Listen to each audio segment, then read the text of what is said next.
Right. ముఖ్యంగా చూసుకుంటే మాధవ్ రెడ్డి గారు ఉన్న టైంలోనే తెలంగాణ అంశం అంటే బయటకు వచ్చిందంటారా? ఉన్నది వచ్చింది, డెఫినెట్లీ వచ్చింది. తెలంగాణకు ఉమ్మడి ఆంధ్రప్రదేశ్లో నష్టం జరుగుతుంది అనేటువంటి చర్చలు అప్పుడే ప్రారంభమైనాయి. కడియం శ్రీహరి లాంటి నాయకులు, మాధవరెడ్డి గారు లాంటి నాయకులు, దేవేంద్ర గౌడ్ వంటి నాయకులు, వీళ్ళందరూ కూడా, ఇంద్రారెడ్డి లాంటి నాయకులు, వీళ్ళందరూ ఒక పార్టీ పెట్టాడు ఆ రోజు. ఈయన దగ్గర కూడా అట్లాంటి చర్చలు, అరే మనకు తెలంగాణలో ఇరిగేషన్కి అన్యాయం అవుతుంది, సమైక్య ఆంధ్రప్రదేశ్లో మన దగ్గర మిగులు నిధులు ఆంధ్రాకు తరలిపోతున్నాయి అనేటువంటి చర్చలు ఆయన దగ్గర జరిగాయి. సో ఒక రకంగా బీజం పడ్డది. ఆయన దగ్గర కూడా తెలంగాణ అంశానికి సంబంధించిన బీజం పడ్డ మాట వాస్తవమే. ఆయన బతికుంటే ఆయన ఒక టాల్ లీడర్ అయి ఉండేవాడు, తెలంగాణకు డెఫినెట్లీ ఒక టాల్ లీడర్ అయి ఉండేవాడు. అన్ఫార్చునేట్లీ ఆయన చనిపోయాడు కాబట్టి ఆ అంశం అనేది ఆ తర్వాత రూపాంతరం చెందడం కానీ లేదా ఇంకా ఎమర్జ్ కావడం కానీ జరగలేదు. బట్ ఉండుంటే తెలంగాణ అంత పీక్ ఉద్యమం తర్వాత వచ్చింది కదా, ఆయన would have become one of the top Telangana leaders. అది ఒక రకంగా తెలంగాణ సమాజానికి అన్యాయం జరిగింది. ఒక మంచి నాయకుడిని కోల్పోయారు. Correct time. సో నిజంగానే బతుకుంటే ఉద్యమం ఆయన టైంలో కూడా మొదలయ్యేది కదా. ఆ తర్వాత వచ్చిన ఉద్యమాన్ని ఈయన అందిపుచ్చుకునేవాడేమో. చంద్రశేఖర్ రావు దగ్గరికి పోయారు కదా వీళ్ళంతా ఉద్యమకారు, మీరు టేకప్ చేయండి. ఆయన పదవి రాకపోతే డిప్యూటీ స్పీకర్ ఉన్నప్పుడు క్యాబినెట్ ఇవ్వలేదని కోపంతో కదా ఆయన బయటకు వచ్చి మళ్ళీ ఈ అంశాన్ని అందుకొని ఉద్యమాన్ని పట్టుకున్నాడు కదా. అప్పుడు ఈయనే పట్టుకునేవాడు కదా ముందే. అట్లాంటి సిచ్యువేషన్ వస్తే ఆయన దగ్గర బదులు ఈయన దగ్గర పోయేవాడు. ఎందుకంటే ఉన్నప్పుడు కేసీఆర్ గారు కూడా ఉన్నారు కదా, ఆయన టీడీపీలో ఉన్నాడు. అప్పుడు డిప్యూటీ స్పీకర్, అంతకుముందు ట్రాన్స్పోర్ట్ మంత్రి, ఆ తర్వాత డిప్యూటీ స్పీకర్ ఇచ్చినప్పుడు కోపం వచ్చింది ఆయనకి. క్యాబినెట్ మంత్రి కోరుకున్నాడు, అది ఇవ్వలేదు కాబట్టి ఆయన అనుకోకుండా రిజైన్ చేసిన సందర్భంలో ఈ అంశం బాగా స్టడీ చేశాడు. 6 నెలలు థరోగా స్టడీ చేసిన తర్వాత ఇది ఒక అంశం, దీంట్లో శక్తి ఉంది అని ఊహించి గమనించి ఈ అంశాన్ని లేవనెత్తాడు. అప్పుడే అంటుకుంది. ఆల్రెడీ మొత్తం వ్యాపించింది అంతా. ఏమంటారు, తెలంగాణ అంతా కూడా ఇట్లాంటి లీడర్స్ అంతా మాట్లాడి పెట్రోల్ పోసి అడిగి పెట్టారు. ఈయన అగిపులో గీస్తే అంటుకుంది. సో అందువల్ల డెఫినెట్లీ మీరు అన్నట్టు ఆ టైంలో కూడా ఈ చర్చలు జరిగాయి. ఓకే సార్, నెక్స్ట్ అంటే లక్ష్మీ పార్వతి గారు ఎంటర్ అయిన తర్వాత ఎందుకంటే టీడీపీలో చాలా పెనుమార్పులు జరిగాయి, అవి మీ అందరికీ తెలిసిన విషయం. ఎన్టీఆర్ పదవి కోల్పోయాడు ఆయన నిజంగా. మరి లక్ష్మీ పార్వతి యొక్క అంటే దాన్ని కిడ్నాప్ వ్యవహారం వెనక మాధవ్ రెడ్డి గారు ఉన్నారు అని ఒక ఎలిగేషన్ వచ్చింది సార్, ఎంతవరకు నిజం అంటారు? అంటే నేను ఎంతో అసోసియేటే ఉన్నా, ఈయన కాళ్ళు మొక్కే టైప్ కాదు మాధవ్ రెడ్డి గారు.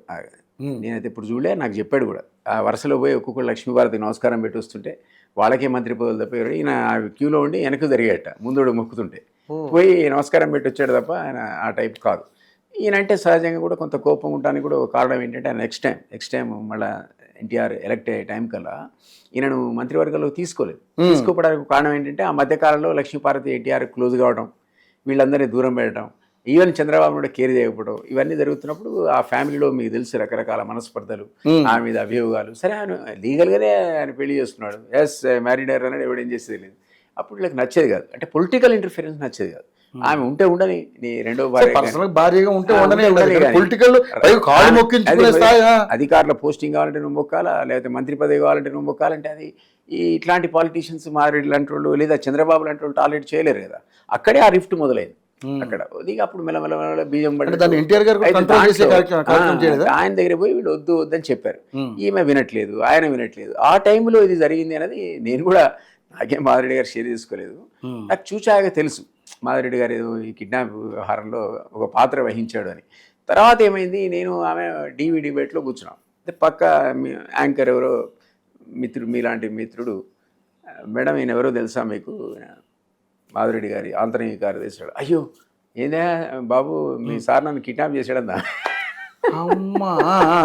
నేననే ఎక్కడ చేశాడు నాకు కూడా తెలియదు, విన్నాను కానీ అంటే కరెక్ట్ అంటే భలేవాడి అంటే చెప్పండి మేడం అంటే అన్నది లేదు నన్ను ఎవరు ఒక ముస్లిం బాగా పర్సనాలిటీ ఉన్న అతను వచ్చి ఎక్కువ ఆటో అన్నాడు, ఆటో తీసుకొచ్చాడు, ఆటో కిడ్నాప్ వాడింది. ఆమె ఎక్కిందిరా భయపడి. ఎక్కితే చక్కగా బోరీని తీసుకెళ్ళి టైల్స్ ఫ్యాక్టరీలో దాచారట. 1 డే ఉంచారట.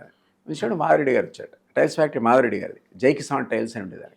అక్కడ పెట్టి భోజనాలు, జై కిసాన్ టైల్స్ ఫ్యాక్టరీ అని భువనగిరిలో అక్కడ పెట్టారు. రోజు పెట్టి భోజనాలు గిదినాలు అంత టాయిలెట్ అని సౌకర్యాలు ఉన్నాయట. మాధవరెడ్డి గారు వచ్చి మాట్లాడాడు, చాలా డిగ్నిఫైడ్గా మాట్లాడారు. కిడ్నాప్ సంగతి దేవుడు చాలా బాగా మాట్లాడు. మేడం ఎందుకు ఆ పాలిటిక్స్ వదిలేయండి, ఆయన మీరు ఉండండి, ఉంటే ఉండొచ్చు కానీ రాజకీయాలకు ఎందుకు మేడం, ఆ రాజకీయాలు వదిలేయరాదండి అని అన్నాడు. చాలా పాలిష్డ్గా మాట్లాడాడు. కిడ్నాప్ ఆయనే కానీ చాలా ఒక్క మాట నన్ను ఏమనలేదు పాపం, ఈజ్ అ డిగ్నిఫైడ్ పర్సన్ అది అని.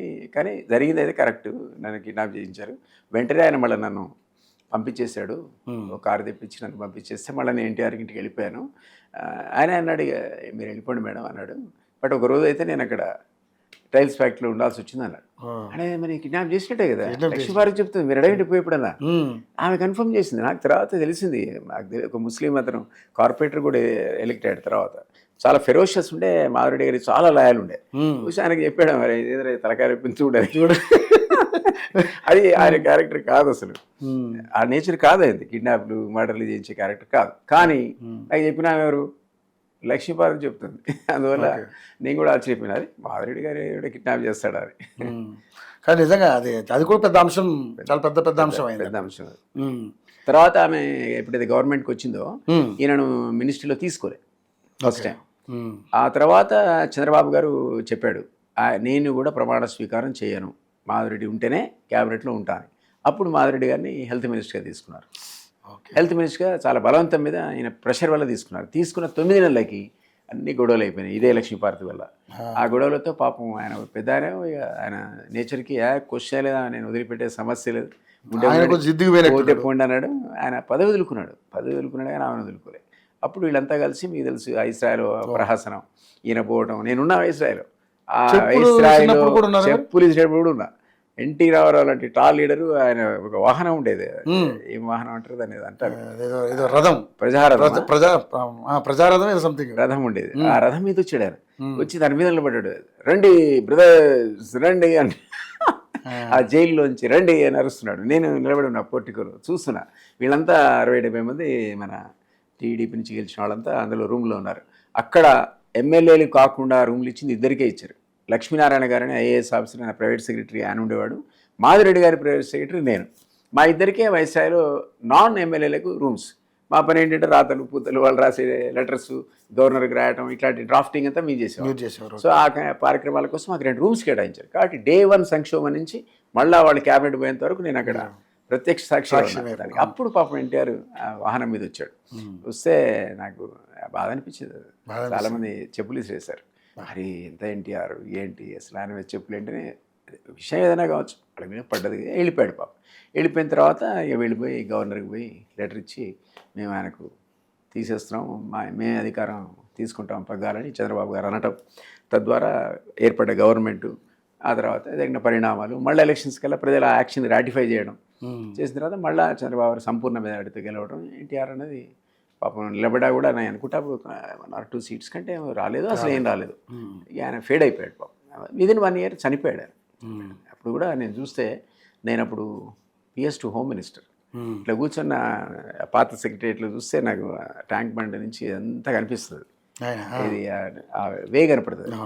అసలు కిక్కిరిసిపోయారు అసలు జనం, ఇసుక వేస్తే రాలంత జనం. ఆయన సీఎం కాదు, ఏ పదవిలో లేడు, అట్లాంటి ఎన్టీఆర్ చనిపోతే లక్షలాది వచ్చేసారు హైదరాబాద్కి. ఈ కిక్కి మీరు చూసారు, మీరు అసలు హైదరాబాద్ నగరంలో ఇసుక వేస్తే రాలంత జనం వచ్చారు ఎన్టీఆర్ చనిపోతే.